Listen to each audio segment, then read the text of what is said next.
Okay, we're in the world of Rosh Hashanah still, and now we are into the discovery of the Shofar.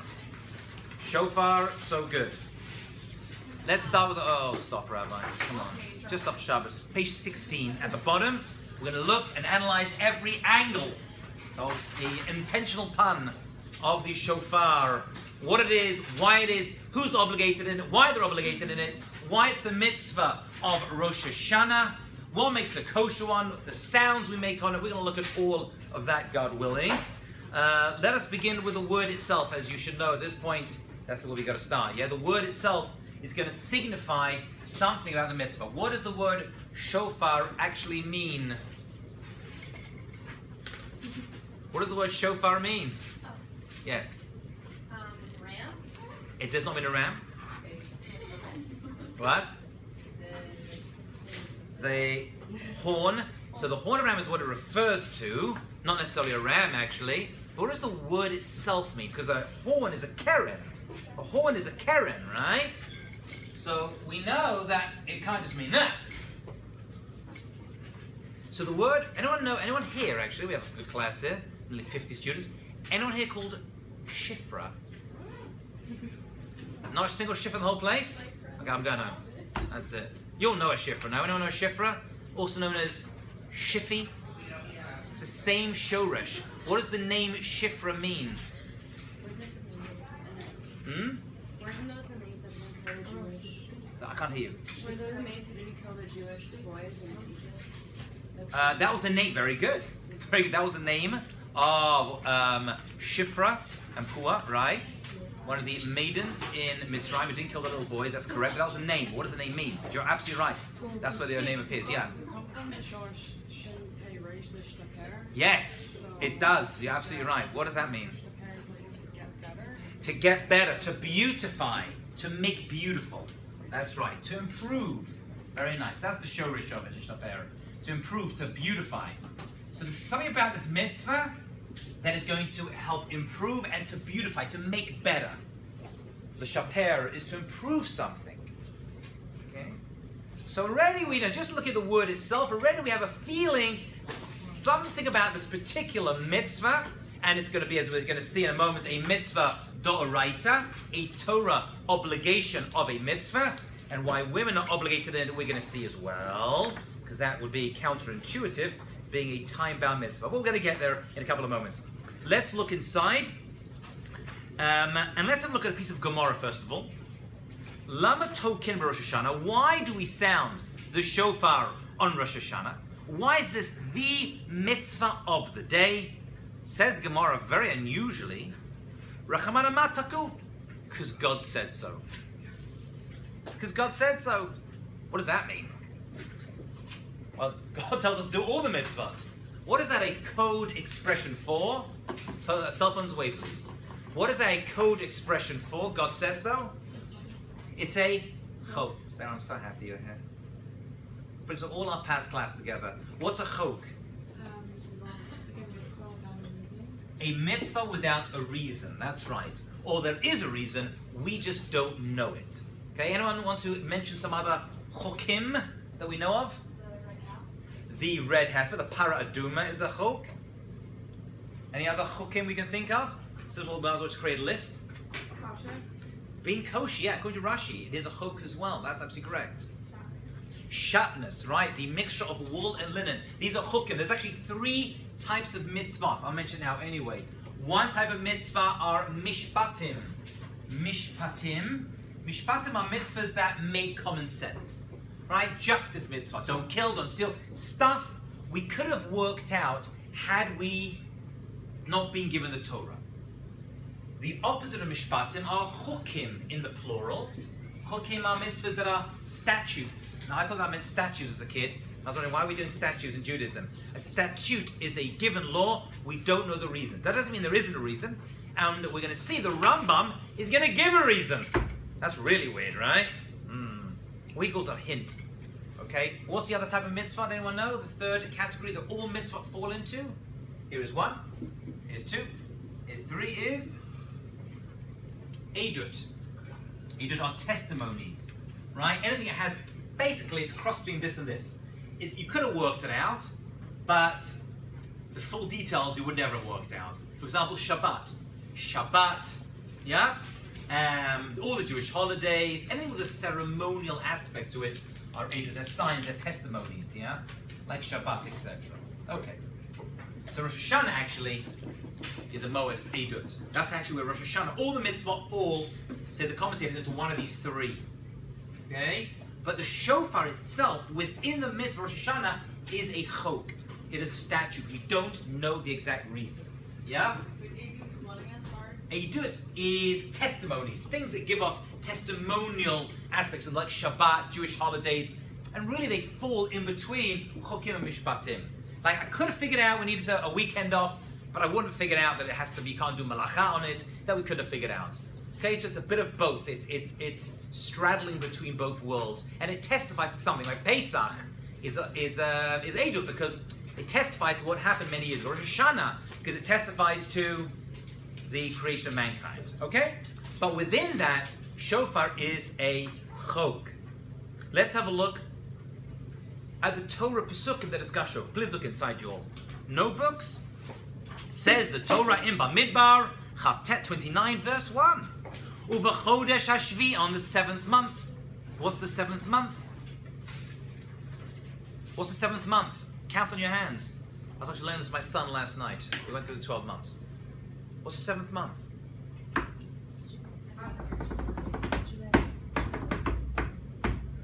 Oh, we got to know this. You got to know your months. Do you know your months, first of all? Great, then I'm going to test you your months in your midterm. You got to know your months. You should have told me that. That was a big mistake. Yeah, we just forgot. Nisan. We start with Nisan. Why do we start with Nisan? We discussed this already. Write this down. Should we write this down? Let's write this down. Let's do this. Let's do this. Let's do the Jewish months. I'm feeling the Jewish months today. I'm feeling all monthy. Right, we start with Nisan. Now Nisan, why do we start with Nisan? We did this in the first class. Why Pesach? Why do we start with it? Because Nisan is when Pesach falls in. It's one of the 4 new years, we said, remember? Nisan first, one of the 4 new years, right? So we want to start over there because Nisan is when the Jewish people left Egypt. That's when the new year begins for Jewish creation. Because we were started as a nation Nisan. Did you hear what I just said? It's very important information. We don't start the year really in Tishrei, although that's when Rosh Hashanah falls, the first of Tishrei, which is the 7th month, exactly. We don't start counting the month then, although you would say that's the new year. That's the new year for creation of mankind. Our new year, when we begin the months, on Nisan. So we have Nisan, Iyar. I'm going to go this way, right? And then down here, right? Are you doing it in order? Yes, Nisan, Iyar, Sivan.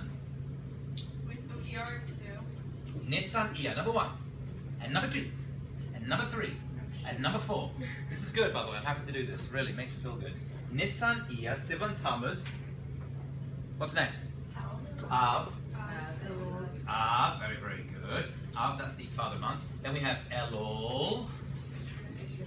Tishrei, very, very good. 7th month, there it is. Tishrei. Tishrei. Cheshvan. Like I did this last night, I would have remembered. Right? My 6-year-old son was going, we're doing Hebrew reading with him, which he loves, by the way. Oh, he can't wait to do Hebrew reading with me. Oh, he loves it. Right? Tishrei, Cheshvan, Kislev. What occurs in Kislev? Kislev is Hanukkah. It's not visible back there, is it? Sorry, do that again. Number 9. Kislev. What's after Kislev? David. What's after that? Shvat. Right, and the last month is Adar, right? Write this down, you gotta know this. You gotta know your months. I'm not here to torture you. Although I do enjoy it because I don't have a social life. Can you say that again? Which part? All of them? The words. Absolutely, absolutely. Nisan, Iyar, Sivan, Tammuz, Av, Elul, Tishrei, Cheshvan, Kislev, Tevet, Shvat, which is my birthday month, by the way, 18. Chai Shvat. I'll take gifts, cash, and Adar. Now, some years there are 2 Adars. Okay, Adar Rishon, Adar Sheni. Why do we put 2 Adars into the calendar? Because it's a leap year. What does that mean, leap year? A leap year means an extra month had to be put in, because there is an 11-day difference between the solar calendar and the lunar calendar. And we follow the lunar. This is the lunar months. We Jews are loonies. Right? We follow the moon. The moon waxes and wanes, and that's Rosh Chodesh. Are you together? This is important. So as the month comes through, we follow the moon. Now that's out of sync with the sun. So what happens is our months move backwards through the year. That's a problem because Pesach, which occurs in which month? Has to appear in the springtime. Chodesh HaAviv, the springtime. Pesach must appear in the springtime. If the months move backwards through the year, like Ramadan, Lahavdil actually does, Ramadan travels through the year because they only follow the lunar month like us. The secular calendar only follows the solar. They follow the sun, which is an 11-year difference. So we're 11 every year, we're 11 days off. Eventually it's going to impact. So what happens is, twice every 7 years or so, an extra month is thrown in of Adar, and that pushes the months forward. And because you've had an extra month, you have to wait another month till you get to Nisan. And that pushes, and that keeps Pesach in the springtime. Because we mentioned before, there has to be an agricultural connection between the months. Are you with me? Pesach must be in springtime. And ergo, what happens is that Rosh Hashanah ends up being right before Yom Kippur, which is on Sukkot, which is agricultural time of bringing the crops in. Okay, the beginning of the fall, if you will. So everything's got to fit into its agricultural season. There's meanings to the season. Right? Seasons of the moon. Is that what I said make sense? Everyone following? Yes, please ask. Like in different parts of the world, there's different seasons. Very, very good answer. Different parts of the world, different seasons. Really, we're going with Israel. We happen to be fairly seasonally connected to Israel here in America, but you're right, you go to Australia, South Africa, and it's a whole different planet over there in terms of the seasons. But they still follow the same season. Yeah, they sit in the sukkah and they are, you know, baking hot. We want, as we're going to see, it's very important for us when we get there. It's as crucial to the holiday that Sukkot must appear in Israel from the end of the summer into the fall. It's got to appear just between. That's why some years Sukkot is very hot, and sometimes it can be pretty cold, you know? It ain't snowing, but you're right there. That's crucial for the mitzvah. Right? You'll see it's deliberately put at that time. Okay? Why did I mention all this? Because you've got to know it. But also, we're in the 7th month. So the Torah says 7th month. I go through my numbers. Nisan, 7 times up. Elul, Tishrei. Where are we right now, by the way? Elul. We're going to discuss Elul because Elul is an important month. And it's unusual because Elul is void and vacant of any Jewish holidays. And Tishrei is packed. You can't get enough. Rosh Hashanah, Yom Kippur, Sukkot, Shmini Atzeret. This entire course. And then we're going to jump. Eventually, at the end of the course, we're going to get to Kislev, which is the darkest time of the year, as we're going to see. And we're going to put a little candle or more in our windows to lighten up the darkness. That's going to represent Kislev, which appears at the darkest time of the year. It's not a coincidence, right? When the days are the shortest, we get to Kislev, and that's where Hanukkah appears. That is also not coincidental. It's going to be very much connected. So where we are in the year is very important. I'll make this point again, right? I'm repeating myself, yeah. Okay. So it says the Torah, Uva Chodesh Hashvi, 7th month, which is a code word for, shout it out! Tishrei. Tishrei. Thank you, one person. Be'echad l'chodesh is the first day of the month of Tishrei. So it's Rosh Chodesh Tishrei, right? Mikra Kodesh, it's going to be a holy day for you. We're going to call it a holy day. Now, no other Rosh Chodesh is holy. I mean, it has, actually it's not true, it has some amount of holiness, but it's not considered to be a Jewish holiday to the degree of a Jewish holidays. But this Rosh Chodesh is different. This is going to begin something. Yelachem. Kol melachat avodah lo tasu. You cannot do malacha. So the Torah itself is forbidding malacha. Now we're going to see, this is not going to include ochel nefesh. You can cook on Rosh Hashanah, as you can do on all the Jewish holidays except for Shabbat and Yom Kippur. The reason is because those 2 days are called Shabbat Shabbaton. Shabbat Shabbaton. But Rosh Hashanah is not Shabbat Shabbaton. Yeah?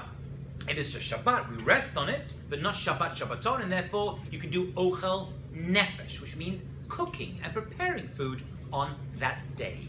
Okay? When we get to Yom Kippur, we'll see why Yom Kippur and Shabbat are connected in this way. They're very connected. Then it says, Lo tasu, so malacha, you cannot do any creative work. And then it says, Yom Teruah. Whoa. A Yom Teruah. What is a Yom Teruah?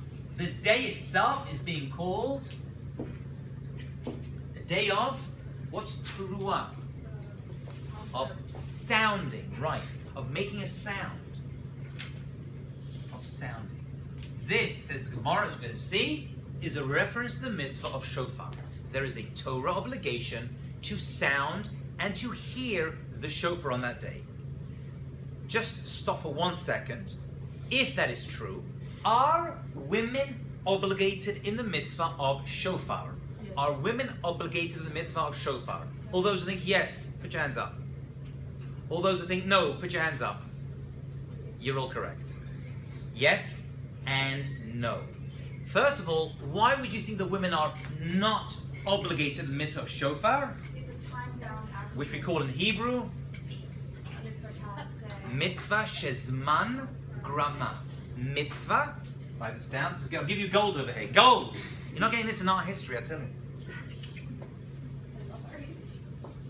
Wait till you start learning those dates. Just wait. I like art history too, actually. I'm not picking on art history. Don't start complaining. Emails, parents, shouting. It's a mitzvah. Shizman. Grama. Now, what does the word grama mean? It's a mitzvah that time creates. Gorem. It causes. Time causes it. Okay?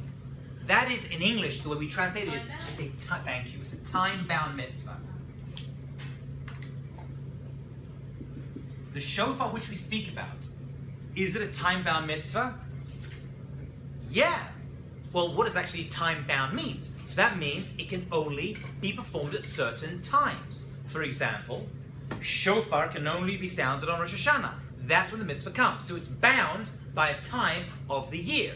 Some mitzvot are time-bound by day. For example, tefillin is a daytime mitzvah. Tzitzit is a daytime mitzvah.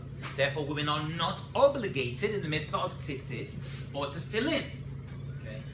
Like any area of Jewish thought, listen carefully and write this down, there are exceptions to this rule. Let's look at the exceptions, and then we're going to try to understand why and how shofar may be an exception, which it is, but unusually. So here's the idea. Any mitzvah that is time-bound, women are not generally obligated in. Are there exceptions? Yes. Let's look at a few of them. Well, you tell me.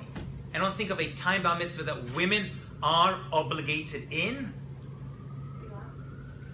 Prayer. Actually, that's not time-bound, because you can pray to the Ramban at any time, 24/7. Whether they are obligated in various tefillot, like Shachrit, Mincha, and Arvit, is something else. But the mitzvah to pray is 24/7. Therefore, women are obligated in the mitzvah of prayer. How they fulfill it is a discussion. That's very, very true. Yes. Shabbat. Is Shabbat a time-bound mitzvah?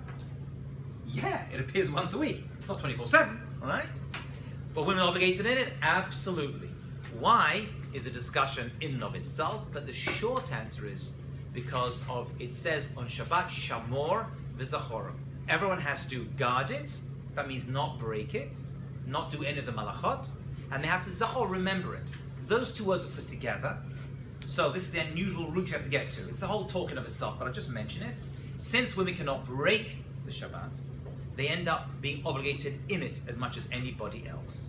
Okay, so all the mitzvah of Shabbat, women are obligated in. Another mitzvah. Right, Pesach. Are women obligated on the mitzvah of Pesach? Yes. Why? Because they were also redeemed from Egypt, and additionally women were integral, and actually because of the righteousness of the Jewish woman, were we merited to leave Egypt. So Pesach as well. Okay, so there are exceptions. There are exceptions. And we looked at Shabbat. And we looked at Pesach. What else? Any others?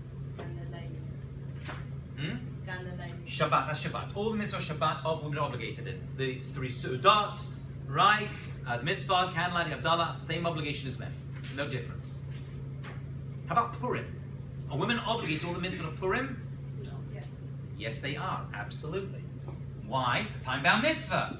We'll discuss this next semester when we go deeper to Purim, one of my famous favorite courses here at Stone College. Why are they obligated to Purim? Because they were also saved at that time, right? They're going to kill the men and women. And we can't say, well, I'm out of it. Right? And Esther was the catalyst of the entire redemption. She was a woman, but really because all the women were affected by it, therefore women have the same obligation. They have to do the 4 rabbinic mitzvot of Purim. Any others? Do we leave out? Hanukkah. Why Hanukkah?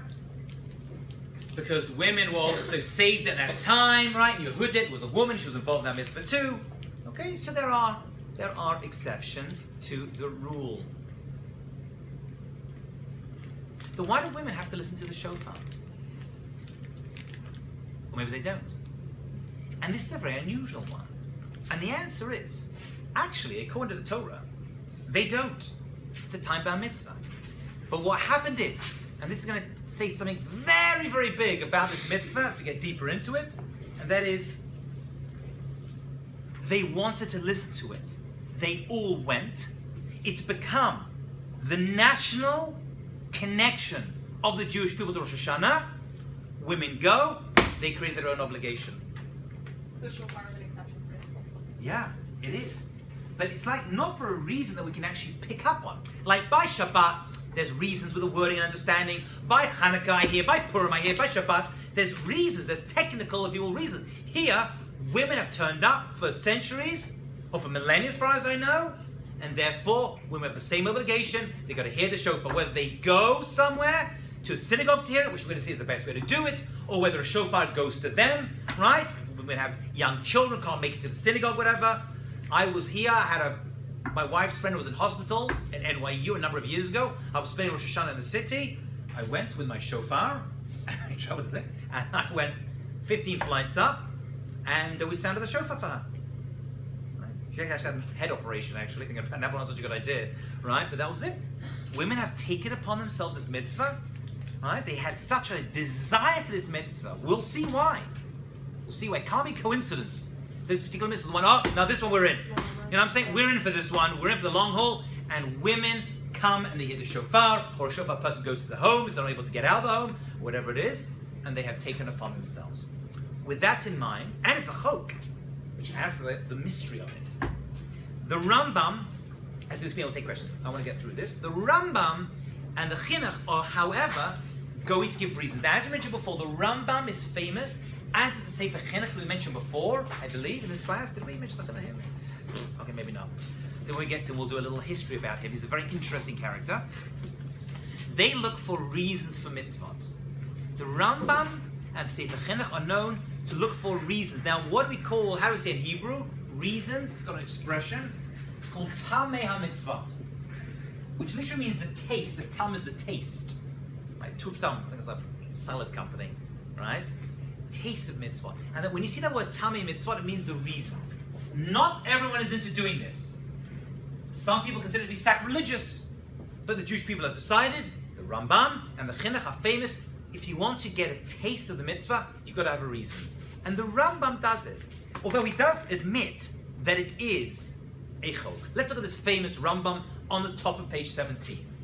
Says the Rambam, Af al pi, even though Shetkia shofar Rosh Hashanah Gezeirat hakatuv, even though the sounding of the shofar, or the mitzvah is actually not to sound it, but it's to hear the shofar, you got to listen to it.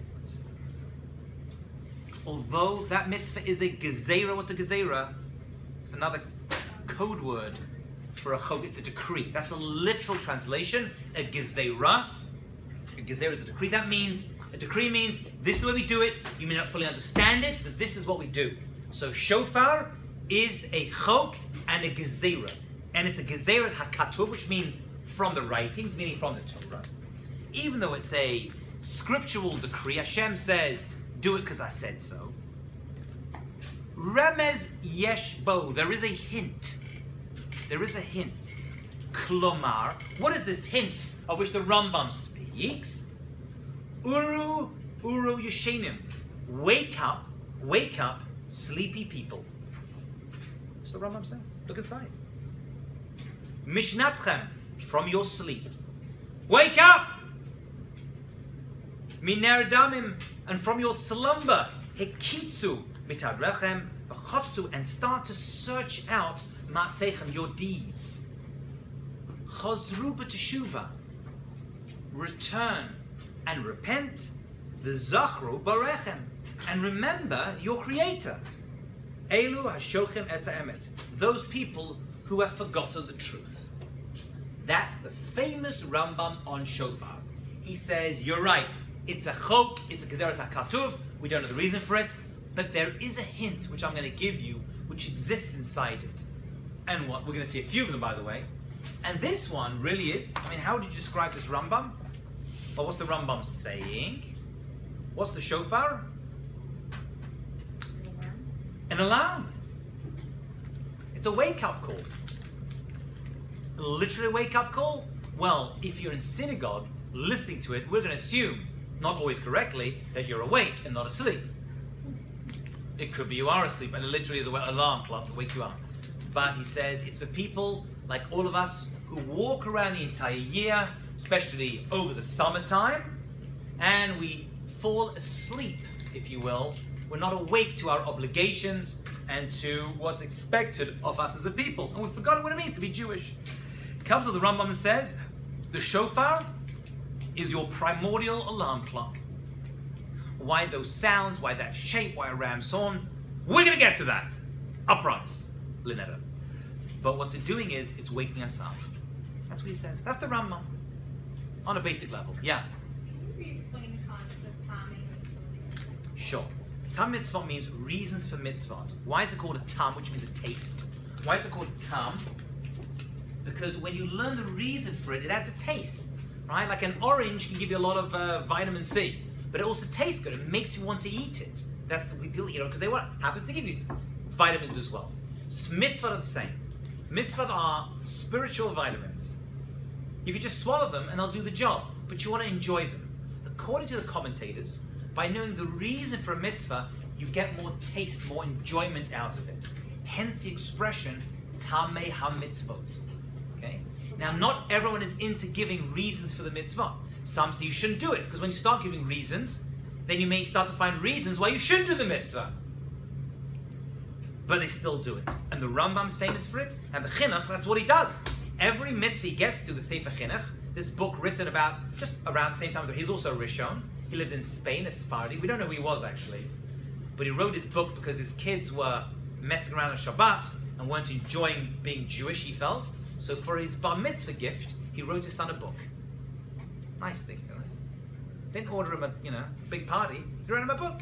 And he gave a reason for every mitzvah. And this book has become a classic. A classic. Very easy to understand and read. I'm a big fan of it. In our generation, this book has gained a lot of interest because people in our generation, they want reasons for stuff. And I always say that. Our grandparents did it because that's what my parents did. Right? 2016, that ain't working. We need to have reasons. So over the past 30, 40, 50 years, I think, this book has risen once again and gives reasons. And he's going to give a reason as well. Yeah? It's just that, talking mitzvah, just as we understand the reason for a mitzvah, we'll be able to you get more out of it. Hence the expression tam, which means a taste. The Rambam is also part of that. He's right. He's giving a tam for the reason. Well, he calls it a remez, a hint. He calls it a hint. Okay? That's the Rambam. Very easy, understandable Rambam. Let's jump to the Chinuch. Now, what the Chinuch does is he takes all these 613 mitzvot and he lists them one right through to 613, and he gives how to do it, who has to do it, and why they do it. Okay, which is the tam, which he also calls the shoresh. He calls that the root. The root of the mitzvah, according to the hymn, is the reason why we do it. Okay? And here, I'm going to just jump on that last part, the reason why. And he says the following words. Very easy Hebrew. You can look inside. It's a very beautiful piece. And he says, I'll tell you why we have this mitzvah of shofar. Lefi, because Shahadam bal chomer. People are physical beings, not just spiritual beings. Lo yit orer, there's that word again. We don't wake up ledevarim to words or things. Ki im alidei morer, right? We're not inspired by external source, right? Sorry, we can only be inspired, we can only wake up to an external source, not just by spiritual things, okay? And he gives a very interesting analogy. Kederach b'nei Adam, he chose this for a reason. Just like a person, be'et milchama, when they're about to go out to war. Now this war analogy, this milchama, is going to come up again. Interestingly, we're going to see it again when we get to Sukkot. So put that in your cerebellums, right? Or probably your hippocampus, actually. Right? So put it somewhere in your brain, because we're going to come back to this war metaphor when we get to Sukkot in a very unusual place, which none of you have thought of. But that's what he says. Just like a soldier who's about to go out to war, and really we are going out to war against our Yetzer Hara, which is a constant battle we're going through. So just like a person goes out to war, Ya'iru af yitzirato k'dei shatru yafel lemilchama. What do? When they go out to war, what's the first thing they do? They sound trumpets. They make a sound. And that gets the people excited. It wakes them up and says, we're going to war. They sound the trumpets, and they make sounds, they make a loud rush, and they go out to war. That's how wars are. He says this is the same thing. The shofar is waking us up, getting us excited and passionate, and charge. That's what he says. V'gam, he says, and also came, this is true, b'yom Rosh Hashanah, on Rosh Hashanah, shu hayom noed mekedem ladun bo kol be'olam. This is the day we're all about to be judged, which you spoke about last class. Just like the rabbis told us, but Rosh Hashanah, on Rosh Hashanah, kol be'olam ovrin lefanav k'bnei maron. Remember that bnei maron, right? We're all passing before God like bnei maron, which means like sheep. We said, remember? He says we're passing through the entire world.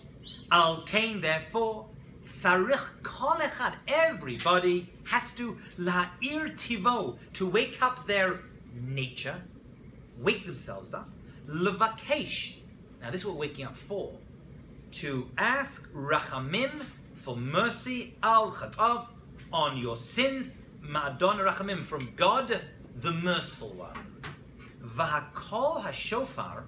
So what's the shofar got to do with this whole Rosh Hashanah waking up teshuvah thing? He says the sound of the shofar, the kol shofar, ma'orer harbelev, kol shamav, is going to wake up the heart. It's going to wake up your heart, your lave. It's an emotional, the heart always signifies the emotional, not the intellectual, the emotions. It's going to wake up your emotions. You hear the shofar, and you emotionally should feel something. You should emotionally feel something. When do we sound the shofar? When do we sound it? What time of year?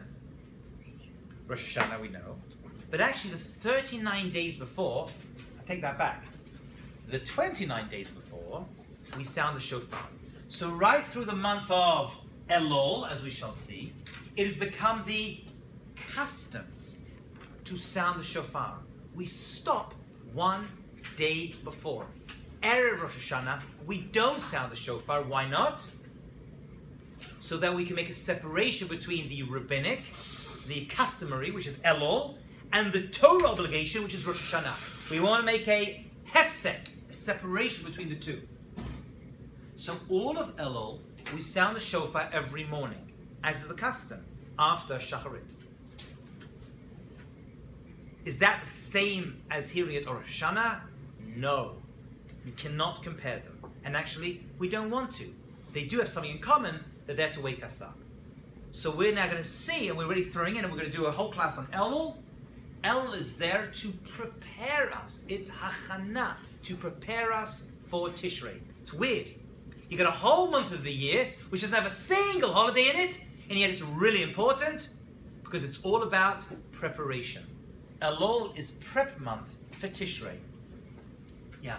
So for 29 days, we blow the shofar? We blow the shofar every morning, right? And during Slichot, right? We'll sound the shofar, those who have the custom to do slichot the entire month, as the Sephardim do. Yeah.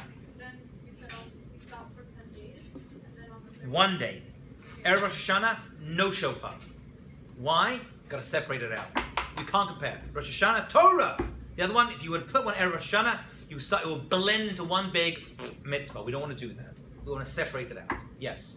So shofar is like really important. Like how come if it lands on Shabbat over That's a very, very good question.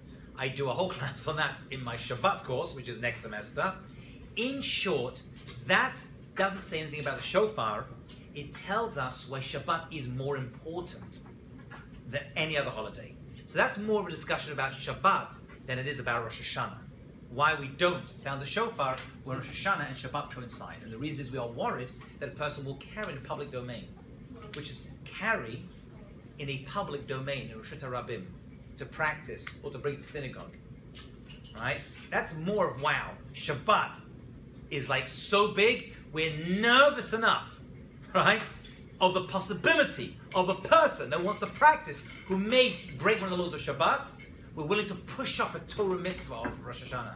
Wild. Wild. Yeah. You said that people are physical beings and people can be inspired by it. That's the chinuch. The chinuch says, yeah, it's not enough to think about it. We need some action to wake us up, to get us ready for the mitzvah of Rosh Hashanah. Now, Rosh Hashanah itself is a mitzvah, so that's why it becomes the symbol, right, and the sound that comes with it. You need a physical action. You need a physical, he says, because we're physical beings, yeah. That's very chinuchi. The chinuch is very in to us doing physical actions in order to feel something. That's his whole premise of all his writings is a person is influenced by their actions more than their thoughts. A person is influenced, that's why every mitzvah, except for 6 mitzvot, the shish mitzvot tamidiyot, the constant mitzvot that do not need an action, all the other ones, you've got to do something. That's the chinuch that he says, because actions are what make us a people. Naseh v'nishma, we do, and then we find out the reason. But you've got to do the action.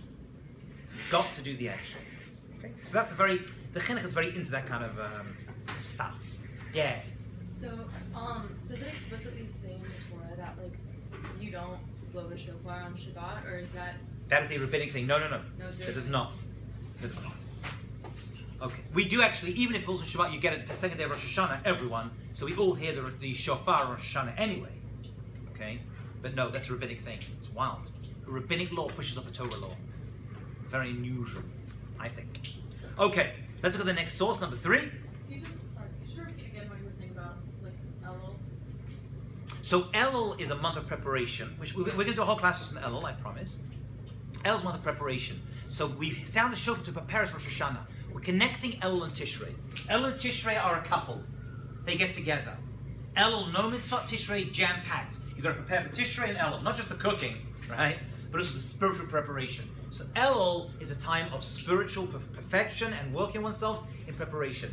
One of the things we do is to sound the shofar right through Elul. We'll see what it is about Elul that allows us to do that. Sorry. You were just comparing that to like the soldier in the battle, like Elul. The soldier to battle is the sounding of the shofar. Just like before a person goes into battle, they sound trumpets and make a noise and run and scream and shout, right? This is our version of it. We're now going to battle people against the Yetzer Hara, right? To Shuvah, this is our wake-up call, gets us into the action, and we're like, wah! Or Oh, no, really. Thank you. You're welcome. That's what the chinuch says. That's the metaphor he uses. Okay, let's use note number 3.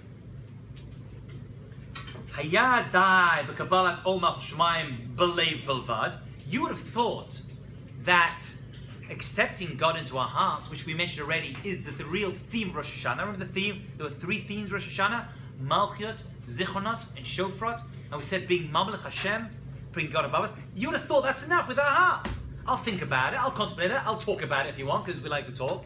Okay, I'll eat some food as well, because it's a Jewish holiday. And that should be enough. He's like, no, it's not going to work, he says. Ela shelo haya nishar kayam.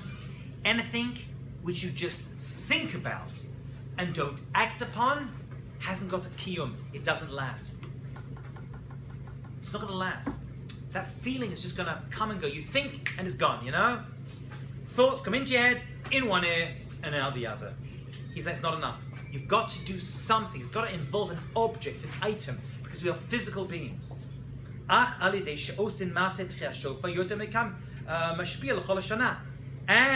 act of sounding the shofar is this feeling able to last, and he actually says, right through the entire year. This sound of the shofar is going to follow us right through the year. Okay, next question. Why a ram's horn? Why not a metal shofar, or a silver shofar, or a golden shofar? In Jewish life, in history, in the Beit HaMikdash, they used to have chatzotzrot, they used to have metal trumpets that would sound, and yet, here, we don't make a metal one, we take a natural object. It's important. Let's write this down. Ooh, I'm excited. We take a natural object. That's going to be important, right? It's not made, it's not man-made, like a trumpet is. And there's trumpets, the Torah could have said to sound a trumpet. So first of all, it's natural. Two, what else about a shofar that separates it from a trumpet? It comes from a animal, ideally a ram, but any animal except one. There's one animal you don't make the shofar from. I don't know what that is. What are you not allowed to make a shofar? A giraffe? A giraffe. You know why? Because you can't see like some Jew climbing up a giraffe, kind of sort of, right? Hold still, there he is, like little Moishi up on the giraffe. No. No. I'll give you a clue. Something very bad happened with this animal. Very good. Right? The Cheta Egel, cows. We don't take one because that's going to remind us, or as it were, remind God and us of the sin of the golden calf. So that you're not allowed to make the shofar from. Right? There's a number of animals though that it can be from. The classic one is a ram. We'll see why a ram's not the best one because that's something else that happened in history in a second. So we've got to figure that out. So number one, natural. Number two, ram. What other interesting differences there between a ram's horn or any natural horn? Wait, what are you listing? Ram horn. No, like what are you listing? We are listing why a ram's horn or an animal horn is being used as opposed to a metal silver trumpet. Phones away, please. Right? Why this? No trumpet. I'm saying there were trumpets in Jewish history, in the Torah, chatzotzrot. We don't do it over here. They would, when the people were moving from camp to camp, if one thing they would sound the trumpets. So we don't like trumpets. Number one, because we need a natural object. We'll see why. Number two, it's got to be a ram or another animal, but not a cow. Number three, why is a trumpet different from a ram's horn? There's one, it's in the physical, well actually, two aspects to it. What's that? It's curly, right? It's curly-whirly. There's actually a chocolate in England growing up called Curly Whirly. Oh, it's the best chocolate ever. Right, it's curly-whirly. Seriously. Like it's curly. Actually, you're not allowed to have a shofar that is completely straight. That's the halacha. If it's absolutely straight. Okay. Actually, that number three is connected to number one because all natural objects, by definition, are going to be spiraling for the most part. For the most part. Okay, so that's related to that. Something else about a shofar, which separates it from a trumpet. It is monotone. There's no notes you can play on it. You can change the range and you make different sounds, but naturally there's no, what's it called? There's no notes you can play in it. So here are the characteristics of a shofar. Each one of them we're going to see is going to help us understand the mitzvah and what we're meant to, what does that mean in mitzvah? That means when we hear the shofar, this is what's meant to be going through our minds. Let's have a look at the Gemara that discusses it, top of page 18.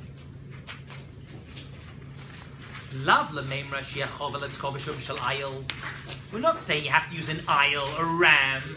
Love dafka. It's not only a ram. You can use another horn. Since it's become the custom of the Jewish people to use a ram's horn, that's what we use. But you can use another horn. If you don't have a ram's horn, you can use another one. Right? Right? He says a shofar has to be curly-whirly. Why? Why does shofar have to be kafuf? Kafuf means bent, thank you. That's the word I'm looking for, not curly-whirly. Bent. Curly-whirly works. The reason it has to be bent is because, someone's trying to figure out, there's a figurative thing here. Why does the shofar have to be bent? Like the years. Very cute. Yeah, I don't know if that's the reason. That's a nice answer. I like it. That's not the answer I'm thinking of. Not the answer the rabbis give, rather. Yeah? We're bending down. Because we have to realize we have to humble ourselves. We have to bend down. Right? We come as we're straight. So the sound of the shofar is one thing. We're going to talk about that. But also, the image of the shofar is important. Right? You look at it. It looks a certain way. And that's also significant. Right? It's bent. It's humble. It's nothing straight. Right? You're straight. You foot yourself. It represents humility. It's a natural bent object, and it adds humility. Why? Because at this time of year, you want to do teshuvah. You have to humble yourself before Hashem. You're not straight up. We're not straight. We all got, I like to say, we all have twists and turns that we've had in our lives. Okay? And at this time of year, we have to think about that. And the shofar, the physical representation of it itself, is helping us do that. Everyone hear this idea?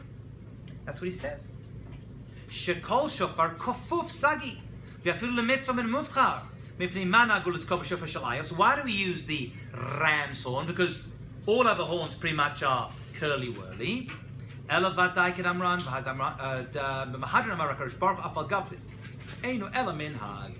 It's there to allude to the Akedah. Akedah Yitzchak. Now we already touched upon Akedah Yitzchak, if you remember. Now we're going to touch upon another aspect of it. Where does a ram appear in Akedat Yitzchak, in the binding of Isaac? Someone hasn't spoken yet today. We're playing tennis, me and you. I like tennis. Anyone else? Yeah. Wasn't it what he sacrificed himself? Right, which you knew, obviously. Yeah. It is what HaKadosh Baruch Hu told Avraham Avinu to bring instead. Don't bring Isaac your son, bring a ram. And that happened Rosh Hashanah. So now we're building up a case. We don't want to remember the Chet HaEgel. We want to remember the Akedat Yitzchak, the binding of Isaac. Because involved in that was a ram, and Avraham Avinu slaughtered that ram, brought it as a sacrifice, took off the horn, and sounded it. Now it's getting interesting. It says, Mikol Makam, Hari Avtech HaKadosh Baruch Hu Avraham, Shekolzman, God promised Abraham, Shekolzman Shemachzikim B'Darachav V'Osin a Mitzvah B'Chiba, all the time that we do mitzvot, and we follow God with a desire, B'Chiba Sheyizkor Lehem Akedato, and we remember the sacrifice of Isaac, right, on the mountain of God that happened on Mount Moriah, the future place of the temple in Jerusalem.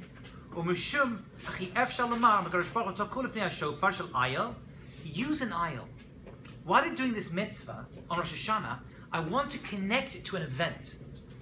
So we're connecting a time of year with the event, and that's the event of Akedat Yitzchak, Shatem Achavim Mitzvah, because God, Abraham, showed great love for God at that time when he was willing to sacrifice his son Yitzchak. Okay, and that is represented by the ram that was there, that was caught up in the bush, the Torah tells us, and the shofar he took from it and sounded. Like Yitzchak v'holchem b'derech, it showed that Abraham followed his ways. Mala anichem, you know what I'm going to do? If you use a ram's horn, it's going to remind me of Abraham, because the merit of Abraham is what's going to keep us going through history. When you do this, it's as though you bound yourselves before me, and you did so. You reach the level, this shofar thing, by sounding the shofar, the ram song is going to get you that event, and it's as though you have bound yourselves before me. It is a national Jewish symbol of self-sacrifice. The shofar, the ram's horn, is a national symbol of self-sacrifice. Okay? Yes. How does it show our love? How does it show our love? Because Avram Avinu showed great love. So we're saying, Avram did it. He showed love by willing to bring his son, his only son, follow God. He didn't in the end. He brought the ram instead. So just the symbol of the ram's horn and the sound of it is going to represent the love Avram had for God, for willing to do it. And we're saying, we're with that. Right? Like raising a flag. You raise a flag. I'm trying to think of a metaphor. They raise a flag because you show allegiance to, right? Because they raised flags back in history, and then we raise it too. Right? By doing that action now, it connects me to actions of all the other flags in the past, if you will. So to the shofar is doing the same thing. So Avram's love is our love? Yeah. We're connected to Avram's love, yeah. That's the way. Yeah. By the way, there's a lot more that's needed to understand that, but that's the basic thing that Gemara is telling us, yeah. Why does it need to be natural objects? So we said natural object because we're humans, we're physical, we need objects and sounds to wake us up. And that's a very Jewish thing. Okay, let's do a little bit more. So that was the first sounding of the shofar. There was another shofar sound that was sounded, which on Rosh Hashanah we're going to connect to. So number one is Obligated, Yitzchak and Avram Avinu and the ram's horn. But somewhere else in history, there was a sound of a shofar which, unlike other shofar sounds, decreases in volume. This shofar increased in volume. Where was this? When we received the Torah on Har Sinai. Let's have a look inside the Torah. On Shemot Yotetz, now we're going to travel. This is the Shofar Travels through the Torah and through Jewish history. Okay? And we look at 3 destinations. 1, Akedah. 2, Har Sinai. And 3 we'll get to in a moment. Vayhi b'yom hashlishi. And it was on the 3rd day that they arrived at Mount Sinai. The 3rd day had arrived. B'yot haboker, in the morning, they had Sinai before. It was on that 3rd day of preparation. And it was the morning. There was thunder, there was lightning, and there was a cloud, kaved, everyone, al har on the mountain, the kol shofar. There it is again. Chazak ma'od, a very strong shofar sound was sounded. V'charad kolam, and the people were very scared when they heard the sound. It scared them. It's a scary sound. Kolam asher b'machaneh. Everyone in the camp. V'yikol shofar, and this kol shofar, says the Torah, was chazak, holech b'chazak mode. Actually, unlike a human shofar that is like, this one was like, got louder and louder and louder until it stopped. Moshe daber Elohim yanem kol, and God spoke to us through that sound. So the sound of the shofar that happened at Har Sinai is being connected to the Akedah, and we're going to have to somehow try to connect to Rosh Hashanah. Let's look. And we talk about it in the Rosh Hashanah Machzor. And it says, Atanik leita ba'anan kovadecha, God, you revealed your glory to us through this cloud at Har Sinai, al-am kadshechal to speak to them. Min shemayim yishma kol. They heard this shofar from the heavens. It didn't come from the earth, like the Akedah. It came from the heavens. It was a top-down reality. It was a top-down reality. Yeah. Interesting. I just read something, I must mention it. The shofar and Har Sinai happened. Why is the mountain of Har Sinai not important to us? And the mountain of the Akedah is important to us. It became the future site of the Beit HaMikdash. So I heard very interestingly, because Har Sinai was a top-down reality. God made it the mountain, He sounded the shofar, and the clouds came down, but we had nothing to do with choosing it or being involved in it. As opposed to Mount Moriah, where the Beit HaMikdash was going to be built, that was bottom up, right? There we had personal self-sacrifice on it. That mountain remained holy forever. As opposed to Har Sinai, where we don't know where it is. I'll be honest with you, we don't even care where it is. Weird, right? The mountain the Torah was given on, who cares? It's interesting. Okay. So v'nigleta leihem ba'arfei tohar. God revealed himself to us through a cloud, the arafel. Gam kolam kulo chal mepanecha briot bereshis chardu mimka v'geleta malkeinu al har Sinai. God revealed himself on Mount Sinai. Lamed lamcha Torah mitzvot. Because on the mountain, God taught us Torah mitzvot. V'tashmiya metchod kolecha. We heard God's voice. V'dibrot kodshecha me'alavat eshu. We heard the Ten Commandments from the fire. But kolot. Here we go. The sounds uvarakim aleim nigleta uvakol shofar aleim hofata. You sounded the shofar. So the shofar represents Torah and mitzvot. That's Har Sinai.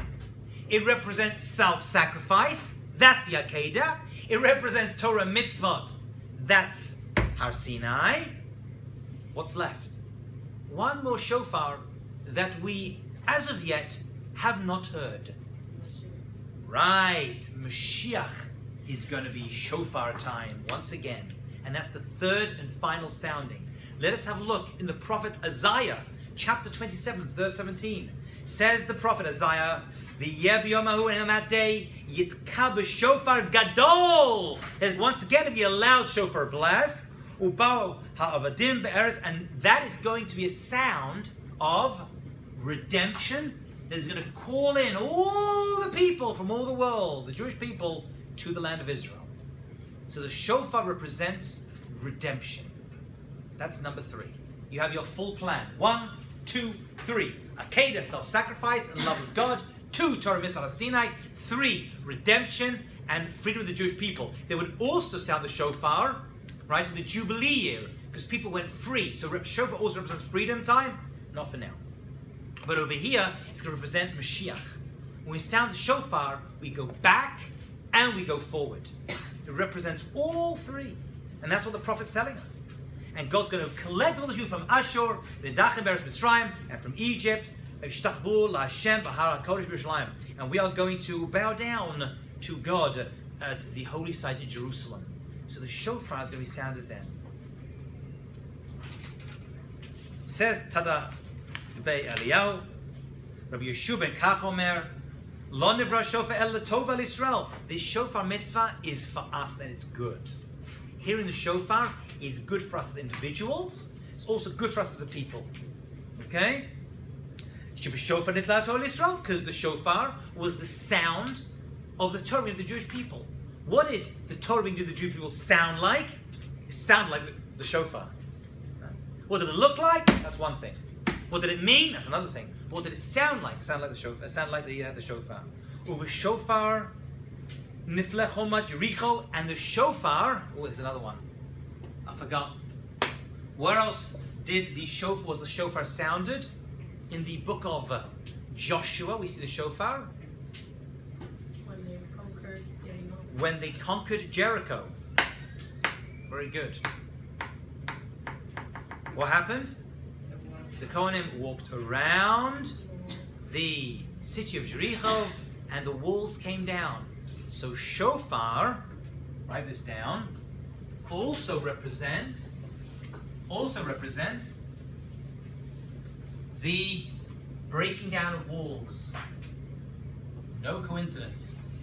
Chapter 4 after Mount Sinai. That was after that was before Mount Sinai, on the way into Israel, right? With Joshua went to Jericho, yeah, and we got there. And the walls had to come down. They said the shofar broke it down.